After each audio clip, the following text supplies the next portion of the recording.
அமெரிக்க அதிபர் Joe Biden அவருடைய மகனை மன்னிப்பு கொடுத்துட்டாரு. இது ஒரு பெரிய சர்ச்சையாச்சு. இதுக்கு முன்னாலேயும் அதிபர்கள் தங்களுடைய குடும்ப நபர்களுக்கு மன்னிப்பு கொடுத்துருக்காங்க அமெரிக்காவில். இந்தியாலையும் ஜனாதிபதி மன்னிப்பு கொடுக்கலாம் based on the advice of the அமைச்சரவை. ஆனால் இதோட ஆரிஜின் என்ன, இது எங்கேருந்து துவங்குச்சுன்னு பார்த்தீங்கன்னா, பிரிட்டனில் ராயல் ப்ரெரோகேட்டிவ் ஆஃப் மர்சி, அதாவது அங்கே இருக்கும் ராஜாக்கு மன்னிக்கும் அதிகாரம் உண்டு. ஆனால் இது எப்போ வந்தது? மிடீவியல் பிரிட்டனில். எப்போ ராஜா எக்ஸிக்யூட்டிவ், அதாவது நிர்வாகத்துறைக்கும் அவர் தான் தலைவராக இருந்தார், ஜுடிஷியரி நீதித்துறைக்கும் அவர் தான் தலைவராக இருந்தார். செப்பரேஷன் ஆஃப் பவர்ஸே கிடையாது, ரெண்டும் வெவ்வேறு கிடையவே கிடையாது.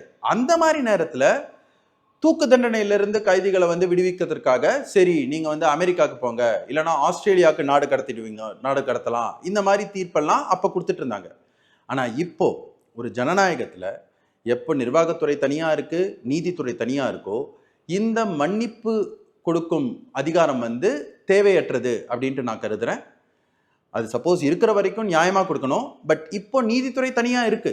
அண்ட் பிரிட்டன்லயே பாத்தீங்கன்னா ஒரு தனி கமிஷன் நீதித்துறை மேல ஏதாவது ஒரு மிஸ்கேரேஜ் ஆஃப் ஜஸ்டிஸ், சரியான வகையில நீதி வழங்கல அப்படின்னு இருந்ததுன்னா அந்த கமிஷன் அதை ரிவ்யூ பண்ணி மேல்முறையீடு செய்யலாமா அப்படின்ட்டு டிசைட் பண்ணும். அது ஒரு சிறந்த முறையா இருக்கும் அப்படின்னு நான் நம்புறேன். நன்றி.